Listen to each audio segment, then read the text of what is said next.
Welcome to the Proven Podcast, where it does not matter what you think, only what you can prove. Everyone says content marketing takes forever to work. Ryan Hanley proves them wrong. He's built a YouTube system that turns viewers into buyers so fast, he closes 80% of his qualified leads in a single call. Today, he shows you exactly how he does it. The show starts now. Today, we're talking to somebody who's exited twice, been fired a bazillion times, and has figured this out on a massive level. Ryan, welcome to the show. Oh, man, it's so good to be here. And I wish we had recorded the first 43 minutes of our conversation because those were absolutely brilliant. We definitely can. We'll share a lot of that in here. And again, if we want to come back and do more or vice versa, yeah, there was a lot of insights that most people aren't talking about. But the stuff that I want to talk about are things that you've done that no one else that I've ever heard of has done. You've done multiple exits. You did one of your exits during COVID. Walk me through this process. Had you grown an audience organically? How did you do that? And tell me more about that. Yeah. My strategy for growing two independent insurance agencies at a massive level has been born out of the fact that I was a terrible traditional salesman. So just to give the people the context of how I got there, I basically joined the insurance industry like most people. I fell into it. It's not sexy. No little boy or girl wakes up in the morning and goes, I can't wait to be an insurance agent when I grow up, right? So I have my wife. I want to marry her. I go to ask her father for her hand in marriage, and he essentially kind of makes me an offer I can't refuse, literally, like in one of those old offices in his house with the high leatherback chairs and the wood panels, with his son standing over his shoulder, and basically says, that's great, you can marry her, but I want you to come sell insurance for me, which at the time seemed like a great offer, so I took it. That being said, a year in, he calls me into his office and fires me on the spot. And because I'm a terrible cold calling, driving around, dropping business cards off, all this kind of traditional stuff just did not work for me at that time. Now I could care less about it. It's all good. I cold call people all the time when necessary. But at that time, it was like painful to me because I had that feeling, which I know a lot of salespeople do, of like you're interrupting someone's day. You don't believe in the value you're bringing. And that's where I was at that time. So he fires me. And I did what any self-respecting young man would do at that time. I got down on my knees and literally said to him, please don't make me go home to your little girl and tell her that you fired me. And you probably don't want to get that call either. So let's talk about this. He gives me a 6-month extension, and I know I have to do something differently. So this is 2009, and I dove into digital. I was like, there has to be another way of getting what I do, the value I provide in front of people. And at my heart, I'm an educator. And so sharing on YouTube and in written blogs was kind of a natural fit once I found it. So what I did was very simple. I collected the questions that my prospects and clients asked me every single day. And then starting on January 2nd of 2012, I answered those questions in a YouTube video, 2 minutes or less, every single day for 100 days in a row. And by doing that, I created a library of information about my business that had never been created before on the internet that was specific to me. People could see me, they could hear me, they saw the way I moved, the way I talked, how I talked about problems. And what happened was the people that started to reach out to us, they were already sold. And this is the beauty of creating content and answering common questions about your business, particularly if you're a small business online, is that when people get to experience you visually, right? Reading your writing is great. Hearing you on a podcast only, wonderful. But when they get to hear you and see you, watch the way your eyes move, watch the way you hold yourself, your cadence, your tone, they know if they connect with you immediately. And once they do, when they decide to pick up the phone, they're not shopping for your product. They have decided that you are who they want to work with. And all they're looking for is validation that you're the same person that they watched online. So we started writing business at incredible rates. It completely changes my career. And we become this digital agency. Now, what happened was, as with many small businesses, I'm an in-law or a son-in-law at this point.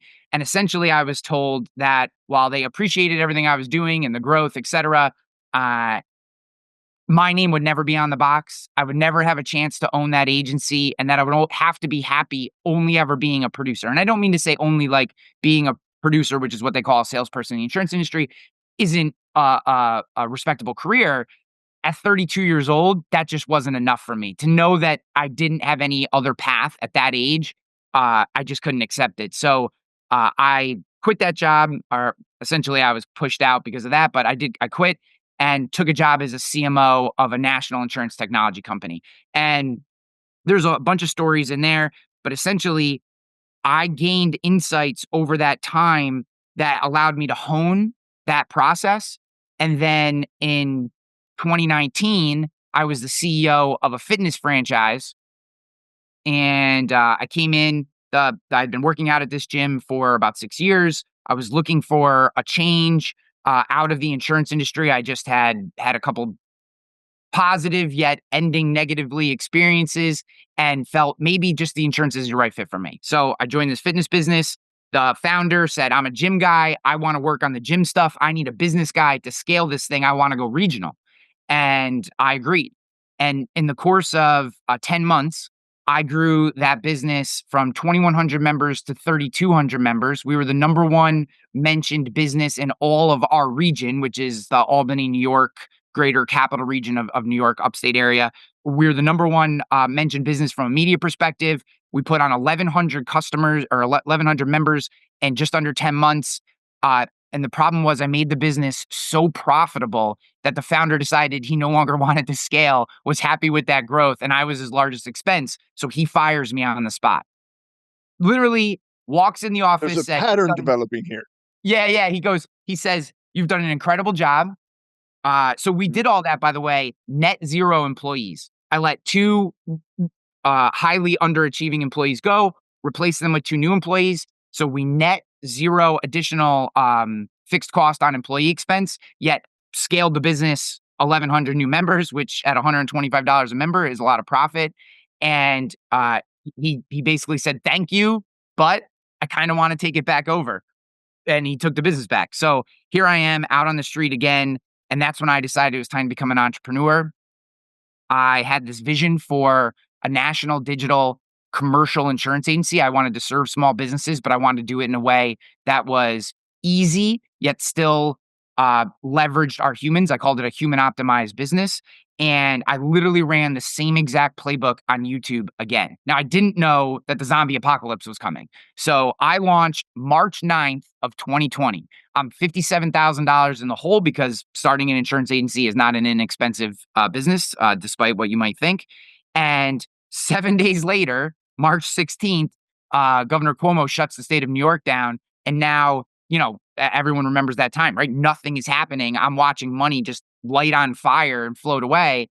And I had a dark month, but pulled myself out and said, it's time to get to work. And I literally ran the same playbook. I just started answering common questions again. And because it was COVID and there wasn't a lot of activity, I had tons of time and I just pumped out videos. And in 2 years, we were able to generate so much traffic, so much inbound leads that we were acquired 2 years later, almost to the day. And I exited from that business in November of 2023. I love the recap. There's a lot of movement there, and there's a lot of questions that I have, and I'm sure the audience has about scaling. So I want to get into kind of the tangibles of this. Yeah. So the overall idea is you're going to post a question, you're going to answer the top 100 questions, Yep. and you're going to post a video every single day. You're going to do 2 minutes, nothing more, nothing less. When you're doing this, we talk about where to post, be it LinkedIn or be it Instagram or be it YouTube or be it a podcast, or how do you decide before you start pushing out the questions? We'll get into what questions you decide and how you record it and how you publish it and how you build your funnels and all that. How do you decide which avenue is the best way to post? So for me, YouTube being the second largest search engine, and I think with AI, it's rapidly going to become the largest search engine.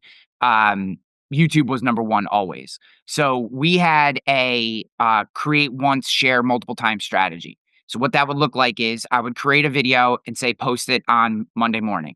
Description, title, thumbnail, do all that stuff right. With this type of highly educational stuff, you do not need to follow a vlog format. This isn't entertainment content. It doesn't have to be you with wide eyes and all kinds of crazy text on the thumbnail. straightforward, professional, well done, but straightforward and professional, so you don't have to over-engineer that. So we would post that on a Monday. So the next Monday, that video would get transcribed, turned into a blog post format, and then embedded with a slightly different headline, capturing the same keywords on our website. The following Monday, we would post that video in its full format natively on LinkedIn with a slightly different description, slightly different headline, etc. And then the following weeks, now we didn't do this the first time because shorts and stuff didn't exist, but in 2020 and in that business it did. We would then chop that video up into usually 2 or 3 shorts if we could get them. Just try to capture a couple punchy lines, and we would post those shorts out again on YouTube first, and then over the next couple weeks, Instagram as well. So we didn't do anything with TikTok. It really was just Instagram, LinkedIn, and YouTube were our primary methods for getting it out. But that would give us 6 weeks of content, right? And then what would happen is as you stack those, you'd have in the morning, you'd have the new YouTube video for that Monday. At noon, you'd have the blog post version of the post from the day before or the week before. And then in the afternoon, I'd have the native LinkedIn video going out from 2 weeks before. And that would look like we were creating 3 times as much content as we actually were. And we were active on all the channels, posting in the formats that they preferred, right? So like LinkedIn would way more prefer that you post a native video, which means uploading it directly into LinkedIn versus resharing the YouTube video. So I'm capturing an SEO on YouTube, I'm capturing SEO on our website, and then I'm natively generating engagement on LinkedIn through these native through the native upload of the videos as well. So I love how you broke it down very strategically. It's like, okay, month A, week 1, month A, we're going to post this. Next week, we're going to do that. But that same day on that Monday, we're posting the stuff from before, and then we're posting the stuff from 3 weeks back. Yep. So you're constantly mixing it up. When you're choosing these questions, how do you choose the questions? Or is it just ones that your clients have chosen you? If someone doesn't have clients right now, do they just use ChatGPT? What are the ways that you get to prove and have all of these questions that you get to answer? Yeah, so I'll answer both scenarios. If you have clients today, ask them what questions they have. So literally what I did at the first business, which was called the Murray Group, they had 40 years worth of clients. So we sent out emails and I had the receptionist ask every single person who came in, if you could have one question answered about insurance, no question is too small, too large, silly, no such thing. If you could have one question answered about insurance, what would it be? And I just collected those questions. And here's the key. I kept them verbatim to the way they asked the question. Because when people search online, right, they don't necessarily ask that question in perfect English, perfectly formatted, maybe not the way that you would ask it. So I would keep them verbatim. Now, here's a good example of that. There is a silly coverage. I call it silly because it is. In New York State, it's the only state that requires this coverage. It's called New York State short-term disability coverage. No one even knows it exists, yet every business in New York has it. And it's like the premiums are like $44 per female, $19 per male. So most insurance agents don't even tell their customers that they're adding this policy into their package. They just add it automatically as if it was part of their workers' comp or something like that. So one of my clients asked, what is New York State short-term disability? The way that it was written out, right? I might have put NY, I may have gotten rid of the New York, whatever, but that's the way she asked it. So that's the video I created. Well, 6 months later, one of the largest insurance carriers in the state of New York that offered that coverage decided that they wanted to get out of offering it. So every single customer, thousands of businesses in the state of New York, every single customer they had got a notice in the mail that said, upon renewal, you have to find a new carrier. We're no longer offering this coverage. When they got that letter, what do you think they typed into Google? What is New York State short-term disability? We were the only entity ever in the history online to ever actually answer that question. And from that video alone, I think we did, last time I checked, it was like $150,000 in revenue. Just from that one stupid 1 minute and 32-second video that we created online. And the only reason that I created it, because I would have never created that video. I would have never talked about that coverage, right? I was just like every other insurance agent. The only reason I did it is because my client wrote it down. So if I had clients, I would go to them first. If I don't have clients, then ChatGPT or Perplexity or whatever are great examples. And how I would do it is what are pick a very specific part of your business, not just like if you have a bakery, don't just what are questions about bakery. Pick what are like a primary customer that you want. Maybe um, say bulk orders, right? What are the top 17 questions that someone who's ordering bulk bakery goods would ask of uh of a bakery or something like that? And watch the questions come out. Use your brain to filter them out. If they're crazy, obviously, make sure that ChatGPT is accurate. I mean, and you don't want to take the AI for 100%, but as long as they seem reasonable, just start there. And what's going to happen is you will start to get some customers from those, and then constantly be asking your customers, and just, and this is basic business practice, just listen to them, like listen to what they ask you. And if they ask you a question, write it down and then go back and answer that question on YouTube, because we're no longer the gatekeepers of information in any space. 20 years ago, before the internet, or I guess 30 years ago now, we have to say, we were the gatekeeper. Yeah, no, Every professional was the gatekeeper of their information. If you wanted to know about accounting, you had to go sit with an accountant. If you wanted legal advice, you had to go sit with a lawyer. If you wanted to know about how to order bulk bakery goods, you had to go to the bakery and ask the baker how they got them. That day has come and gone, and nobody wants to do business with someone who isn't giving some amount of information for them so that they can feel comfortable about reaching out. And that has just continued to work over and over and over again in every business that I've been a part of. I think language is so important. We talk about this all the time. If you're going to develop a dating app for a 20-year-old, what you're going to say there, you know, how you're going to describe the dates versus a dating app for a 35-year-old, totally different environment. 20-year-old wants spontaneity and travel and excitement. 35-year-old family oriented, stable, business. So it's completely different language. Don't try and outsmart your customers in any way, shape, or form. Use their exact language. If you're using slang, for example, when you're talking about the bakery, I would add in, what are the bulk orders for people who live in New York? How would they ask the question? Because someone who lives in New York is going to ask questions very differently than someone who lives in Mississippi. It's a completely different culture versus someone who lives in California. Completely different culture, what they want, how they want to be fed. Does organic matter? All of these things matter. So when you're asking these very specific questions, how do you make sure you're using that language? The next thing I have is you're creating a ton of content. And you're massive producing it. What are the tools that you're using to simplify this? We talk about this all the time, that system sets you free. What are the things that you're using to say, okay, wow, this is a ton of content to create. How do I transcribe it? How do I edit it? What are the tools? What are the secrets? Because you've been doing this for over a decade. And one of the things I love about you is if you go to your YouTube channel, it literally has a video of you that's 10 years ago. And you keep it up there. And there's so many people out there who say, no, take it down. It's not, no, that is your authenticity. That shows you who you are as a human being. And I love that you have the courage to do that, because most people won't. But the tools that existed a decade ago are very different than the tools that exist now. If you're creating walls of content like this, what are the tools that you're using to make that easier and more efficient? Yeah. So there's really two tools that I use today for most of it, and that's so I do some of my own editing. There are some videos that I use a team member for. Some of the stuff I do myself because I've been doing it for so long that there are certain styles that I just like putting together. So I'm going to take out like the editing software piece if people want, but I use Premiere Pro. It's just what I know. I don't know that I would recommend that for people if they're just starting out, because it is a lot of YouTube videos and a lot of training to get used to it. However, that's what I use and whatever. That being said, you really just need two tools to do this. One, I use a tool called, I'm going to make sure I get the URL right for everybody. It is podium.page. This will give you upload either the video or the audio file. It will give you all your show notes. It will give you all your titles. And I'm not saying you use all this verbatim, but it gives you that baseline set of all the pieces of text around the video content that you're going to need. And then I use right now Opus Pro to get clips and stuff like that. So it's pretty straightforward stuff.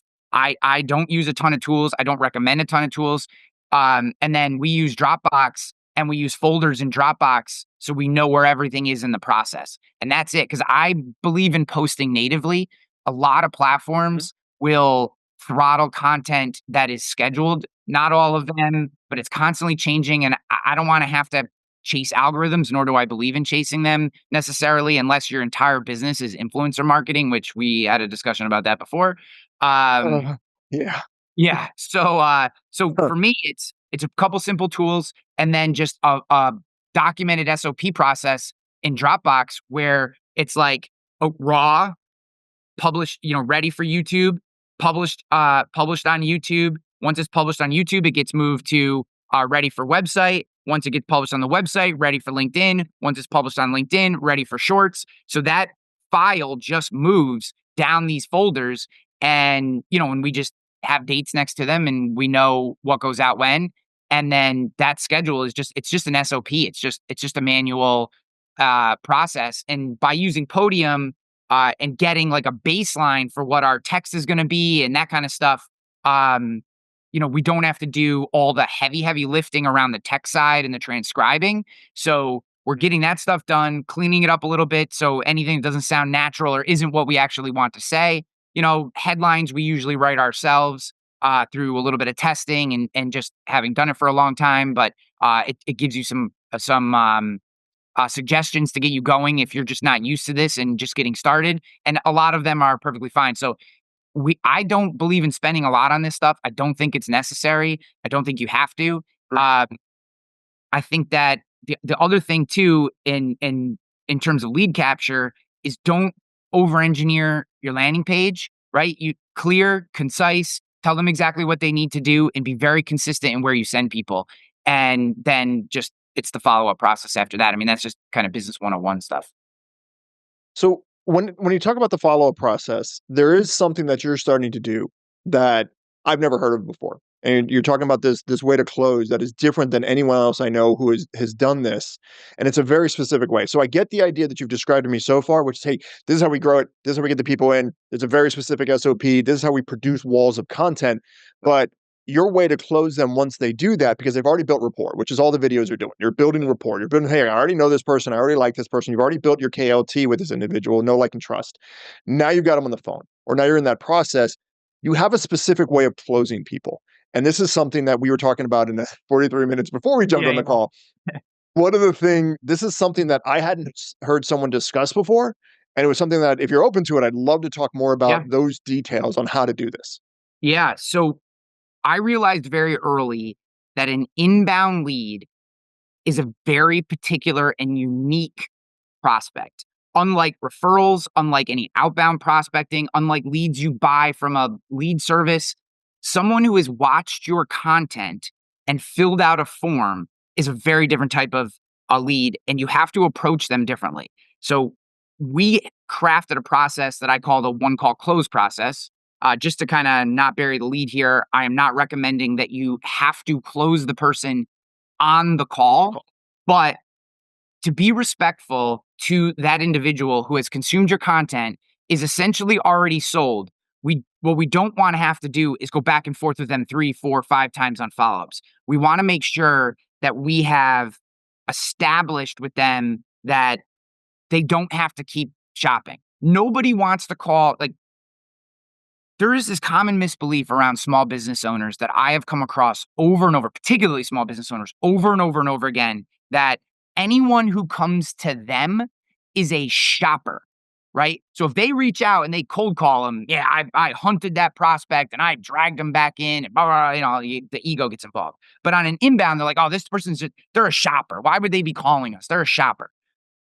That is not true. Nobody in anything wants to call multiple people. Now, for the industry that I was raised in, the insurance industry, that is particularly true. No one wakes up in the morning and says, you know what I'd like to do today? I'd like to call 5 different insurance agents and compare their That offer. sounds like fun. Nobody wants to do that, right? Nobody does that. So what we need to do is establish upfront and immediately that this is the last call they need to make. So this process, it's a 5-step process that we created. It's very straightforward. If you've read Never Split the Difference, some of this is going to sound familiar by Chris Voss. And it starts with a very simple, but seemingly difficult for a lot of sales reps, open-ended question to start, which is simply, hi, Charles. My name's Ryan. Thank you so much for reaching out to Rogue Risk, which was the name of my agency. What's going on? How can I help? And then shut the fuck up. Yes. Silence is your weapon. Do not speak again.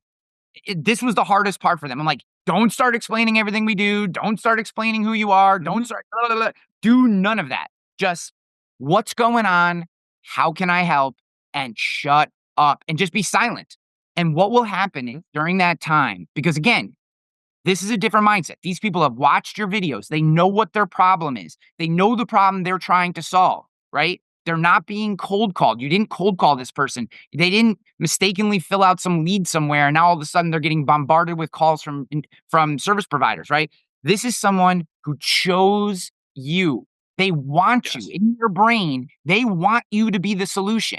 All they're trying to do is validate that you are. So you introduce yourself, you thank them, you ask them how you can help, and you shut up. And what will happen is that person will barf all of their problems on you and will give you everything you need to close that lead. So what'll happen is they'll start with whatever the surface level issue is. But if you can remain quiet, and this is the hardest part, guys. So if you're a business owner on this is going to be the hardest part for your reps. If you sell for a living and you're listening to this is a very tough thing to do. We want to add value. We want to start talking about features and benefits and pricing. Do not. Exactly. Put a piece of tape over your mouth if you have to, but listen, because what will happen is that person will ramble on and tell you really the issue is they have no problem with their coverage or their pricing, but their agent never gets back to them, right? They're just saying, I can't get back to them. Or one of the issues in the insurance industry is certificates of insurance. So in order for a lot of contractors, delivery people, warehouses, manufacturers, they need to have a certificate of insurance before they can either walk on a job site or they get paid. And a lot of times that has to happen very snappy. So if someone's non-responsive, that's a big trigger. So, but if you just hear them say, they're unhappy with their insurance, you don't actually know what the problem is. You got to listen to what the problem is. And they'll give you non-responsive. They've auto-renewed my coverage 5 years in a row without reaching out to me and asking me any questions. I don't know if I'm properly covered because I haven't talked to anybody in years. Right? They'll literally barf all the answers out to you. And you just listen and write them down. As you hear things that you think are going to be selling points, and this is where the Chris Voss comes in, we do some mirroring and some labeling. So simple things like, what I heard you say is responsiveness is incredibly important to you. Is that true? Yes. So what you're getting them to do is validate that if you can solve that problem in the future, right? And we don't want to say, if I can be no, do not make it about us. Make it about them. What I heard you say is responsiveness is very important to you. Is that true? Yes. And you go, okay, check mark. That I'm going to come back to that one. Okay. And whatever the rest of them are, mirror or label what their concerns are back to them. And if you don't know about mirroring and labeling, either read Split the Difference or just Google it. You'll find out what they mean. It's very simple stuff. And validate. So now what you've done in section 1 is you have heard the real issues, the actual sales triggers, and you've got them to confirm that those are the things that they're actually concerned about. Again, they've already chosen you. I haven't even talked about what I do for a living, what my product is, because it doesn't matter, right? So once we get back to that and we've set our expectations, we've mirrored and labeled back to them, now we start setting our expectations as to what they can, what they need to do for the process. So right. And I also think it's important to explain to people to revalidate what you said earlier, which is they've already chosen you because you're no longer the gatekeeper for information. Yes. Yeah. They've already gone through the process. They've read your information. They've decided, okay, this is the person. They're just trying to validate who you are. And now you're using something called tactical empathy, which again, Chris is an amazing human being, never split the book. Difference is just go read the book. Just don't have steak dinners with Chris and his son. They eat a lot more than you do. Yeah. But if you go through this environment, you're using tactical empathy. That's all that's going on right now. They've already gotten through the door. This isn't how it was 30, 40 years ago where you randomly walk into stores. The only place that this happens right now the only place that I know that exists that does this is car dealerships. Yep. People still shop around for cars because they're looking for the deals, because there's this intrinsic way of thinking that car dealers and the salesmen are scumbags. If that's how you're perceived already in your niche, go get into a different niche, because you don't want to be in that environment. Every other niche, if you're doing the tactics that Ryan's talking about here, where they're building this rapport and you've already had this social proof, they've already chosen you. Now, if you just shut up long enough, you just have to use tactical empathy to help with the closing process. Yeah. So we've gotten through the process. We shut up. We're reporting back to them. We're using tactical empathy. What is the next step that happens? So here is what I call the kill shot of this process. The next thing you say to them is, Charles, I got you. That's what everyone wants to hear and everything. I got you. Whatever your version of that is, right? Mhm. I got you. I've worked with hundreds of businesses like yours, which is the truth, right? If you're a professional, if you're brand new to business, you can make something up, right? I've worked with tens, whatever the number is. Don't lie, right? But Never lie. let them Never. know that you understand their problem and that you are on it. That's all we want to hear as human beings, is that this guy, this gal, they're going to take care of me. I don't have to make another call. When you tell someone, you can, even if it's over the phone and you're not in person, you can hear them physically relax when you say that. Yep. Like there'll be an exhale or they'll make a noise. That's what you're hunting. You can hear them shift in their chair because they now are like, oh, I don't have to make another call, right? I've worked with hundreds of businesses like yours. I understand what you're going through. Let me explain what happens next. Now, this is something that so many of us forget during a sales process, is to explain the process, right? How many opportunities do we lose because we don't tell them it's going to take me 2 days to get back to you, or I need to gather X amount of additional information, or there is this one piece of the process that I'm going to have to go do a little work on, and I'm going to need to follow up with you, but I will follow up with you in X amount of time. Then you have to hit what you set as expectations, Yes. but we have to explain the process. So whatever your process is for your business, you explain it. For our business, it would simply be, the next thing we need to do is I have to gather a little bit of information from you. There's 2 ways I can do that. I can gather it over the phone with you right now, or I can send you a simple questionnaire, which you can fill out and send back to me. Which would you choose? Put the power in their hands. Okay. So I'm not forcing them down the path that I would prefer. I'm allowing them to choose. Now, pushback I get on this part of the process is, Ryan, anytime we send out a information flyer, no one ever returns it. That's because you haven't done the first step in the process. Right. You have not you've not listened to them, right? You've not used tactical empathy. You haven't told them that you've got them, that you understand what their problem is, and that you're going to be a solution provider. They don't trust you. That's why they don't fill out the form. But if you've made it this far and walked through the process in this way, they trust you, right? They believe you're the service provider. So if they choose, send me the information form, I promise you 90 plus of those people will respond to you. And that was the number for us. About 93% of the people responded to us with our flyer. And almost everyone chose, I'll just fill out the form, because no one wants to be on the phone. Okay. So do not force them down a process that's easiest for you. I know that automation and AI and hacks and all, great, except you are tossing away good customers because you're not giving them the choice. Now, some choose to do it over the phone, but give them the choice. Okay. Once I gather that information, I go to work. What that means is I am going to take your information and shop it out to the carriers that I believe are going to be the best fit for you. I can tell you there are 3 that I know will take your business, and there is one in particular that I really hope you get into their program. Now, this part of it is going to be a little different for everybody, but it is also a keystone to the process, because what it says is, I understand you and I have the experience and knowledge to understand the marketplace. So whatever that looks like to you. So for me, what that means is there are always 3 carriers that will take an account, but there is always one that I will prefer them to get into. I never tell them what that market is. I never don't tell them what that product is specifically. You're not solutioning on this call. All you are doing is establishing that you understand the market, and that if their information comes back in a way that fits, there is a specific market that you think is a great fit and you hope that you get them into. Okay. So how does all that sound? Great. Okay. Once I've done my job, I am going to deliver, and this is the last piece of the puzzle, a video proposal to you. Now, here's why I recommend video proposals. Okay.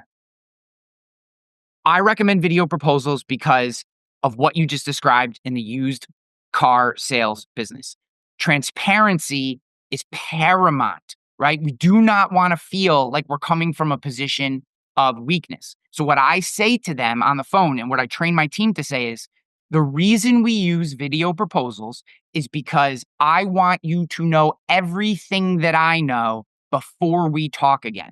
So, I am going to break down everything that I get from the carrier, and I'm going to send it to you so that you have all the information before we speak again. So that when we do speak, we're on the same level. And then I just shut up. You're also taking advantage of that, what you did before again. You made something specifically for them. They're used to seeing you in this environment and now feels customized because you're building a relationship here. Again, you said you're not solution providing here. You're building a relationship. You're getting them to exhale. And so many people, especially in sales, forget that body language is key. It's not verbal. You're sitting there, you're talking, you want to have that person exhale, that I got you moment, that person going, oh, okay. That's important. You're listening for that exhale. And again, as you said, it's either physical or you can hear something or they're letting go in the chair. Once that gets done, they don't really want to talk to you that much anymore. They're like, okay, we got the person. We're done. You go do it now. I'm paying you to go do it. You don't need to educate me. I don't need a full breakdown on this is why this carrier or that carrier, whatever it is. I don't care about that. Just do your job. I'm paying you the money. If I wanted to do it, I would go watch YouTube. So being able to have that person exhale and be able to read body language is huge. I love that you're giving someone, we call it the illusion of choice. We do this with children. Instead of telling your kids to go take a bath and then brush your teeth, you're like, listen, I don't want to fight with you anymore. Do you want to brush your teeth first or you want to take a bath first? I don't care. It's up to you. You win. Now the kid thinks the illusion of choice, it's not a real choice. You're getting them to do whatever they want. And you authentically don't care if they brush their teeth first or take a bath first. You authentically don't care. You're giving them the illusion of choice and you're following up with the entire process here, which is I'm going to build rapport. I'm going to build connection with you. I'm going to show you that I'm the person for you and that you don't have to do any more work. As you said, I got you. Yeah. Beautifully simple. When you deliver the video proposal, and this is the last piece of the process, when you deliver the video proposal for whatever your product is, right? Whether it's SEO services for someone's website, a plumbing job, insurance policy, okay? You don't talk about the thing. You talk about the sales triggers that they gave you in the first questions. In the insurance industry, and again, I apologize that I'm being so nuanced in the insurance industry, but I'm just trying to use it as a microcosm. So when an insurance agent goes out to an insurance carrier, they give them a proposal back. Okay, so I get a proposal. They're usually ugly, terrible, branded the insurance carrier, not my agency. And what most agents do is they take that information and then they retype it into their own proposal and deliver that. I do not recommend that at all. Never. Because that's not in the essence of transparency, that doesn't fit, right? I want to give them exactly what I got. So I pull up that ugly ass carrier proposal and I don't go through every line and tell them all this. I hit the carrier and I go, hey, so Charles, I'm so excited. First it's like, hey, Ryan here, face to the name, great, whatever. And then we got into that program that I was hoping you get into. It's with the Hartford. Hartford's a great company, great on claims, awesome. Okay, you can see the price here, competitive price, very good. Coverage is great. Here's the million liability or whatever that you need, et cetera. And that's all I'll talk about this particular policy. I then go into whatever those check marks were.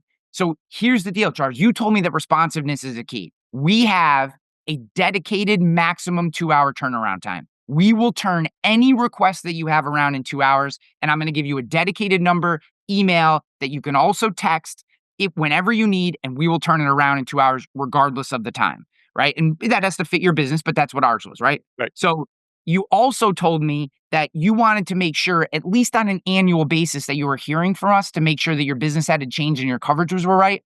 We have a dedicated process and account manager that will walk you through that I will introduce to you once you become a customer. And so you will have a dedicated rep with a 2-hour turnaround time so that responsiveness that you need, we're on call for you all the time. Bam. So I have spent 15% of the time describing the thing I'm giving them. And the other 85% of the time is about the problems that I heard during the first open-ended question. So I have come all the way back around to literally bang on the triggers that you told me were your problems, which I'm actually going to solve, right? We have to actually solve the problems. It's not a gimmick. And when they get that video proposal, here's what happens. No one opens it during the day, ever. No one ever opens it during the day. So when you feel like you're being ghosted, you are, because everyone's friggin' busy during the day and no one wants to talk to you when they're working. They want to talk to you at night, but we're not working at night. We're doing what they're doing. We're home with our families. So the reason the video proposal works so incredibly well is because they get to consume that content on their own time. And I use a tool, I use Loom for this. And what you get with Loom is, when they opened it, how many times they watched it, and whether or not they forwarded it to someone else. Now, here's what I'll tell you. Our average open time was between 5:45 and 8 p.m. at night. Our videos were watched an average of 2.1 times, and somewhere in the 40s, I'm going to forget the specific percentage, somewhere in the 40-ish percent of the time, they would forward that video to someone else to look at. And then here's what I would get back. Let's do it. They wouldn't need another call. They wouldn't need anything else. They would just, let's go. And I would send them an e-doc with everything they needed, and I had a new customer. And what this allows us to do is deliver a highly human, highly empathetic, highly transparent process that is valuable, that is on their terms, that is specific to them, that addresses the unique needs that they have told me they have for the product that I sell. And I'll give you just final stats on this. When we taught this process to new reps, in the first 3 months that they would come in, they would close about 30 to 40-ish% of the inbound leads that would come in. By the 6-month mark, every single one of our sales reps would close 80+% of the qualified inbound leads that would come into our business. And that is how we scaled so fast. I love it. I love when we talk about this all the time. What would it be like to be in someone's home and close them there, to be able to be welcomed into your potential client's home? And that's what these videos do. We used to talk about it all the time. Imagine being able to lay in bed with your potential client. How would that change the ballgame? Well, that's what you're doing by sending these personalized videos. You're physically in bed with them 9 times out of 10. Now, if your open window is between 5 and 8, you're sitting on the couch with them. But even that builds a rapport and a connection it's huge. Yeah. I also again, you've talked about this many times, and we talked about before we started recording, it's not about me. It's not about you. It's about the person, about what's going on with them, with their language, their needs. You spent 15% about talking about the solution, and then you spent the other 85% of it saying, hey, it's about you. We're going to do this with you. This goes on with relationships and networking. This goes on with relationships. This is human behavior 101. Yeah. So if you're not implementing these things, you're not going to scale. To get to where you're closing in 6 months, 80%, that's wild. Dude, that's absolutely wild. That's amazing. So the strategy works, and we'll break it all down. If someone wants to track you down, if someone's like, listen, Ryan gave me very specific tools, and which again, Loom is amazing. None of this is sponsored by anybody. You guys know me. I don't sponsor anything. If someone wants to track you down, if someone wants to get a hold of you and say, holy shit, this is going to change my life. How do I do this? I'm not in insurance. I am a bakery, or I am whatever else. If someone wants to track you down, what is the best way for them to find you, to get access to you? How do they do that? So just go to my website. It's ryanhanley.com. That's the best place to start. I have a bunch of free ebooks, and I'm going to give you and everyone this PDF, and they can get this PDF and work through this process, use it to train your team. If you need help, obviously just reach out. And then I'm Ryan Hanley on all the socials, and you can find me there. YouTube's a big one, LinkedIn's a big one, but yeah, just DM me if you have questions, guys. I mean, I'm happy to help. And then if you looking for more, we can always have a deeper conversation. But if there's something that I can give you quickly that'll help you get through this process, I'm happy to do it. Man, I really appreciate it. You've given tremendous amounts of value that are tactical and step by step. You've also brought in human behavior, which always makes me happy. I'm always a human behavior guy. I really appreciate it. Thank you so very much for being on the show. It's such a pleasure, man. Thank you. While everyone debates the latest marketing tactics and growth hacks, the real winners are quietly building systems that work. They're not chasing shiny objects or hoping for viral moments. They're creating repeatable processes that turn prospects into customers day after day.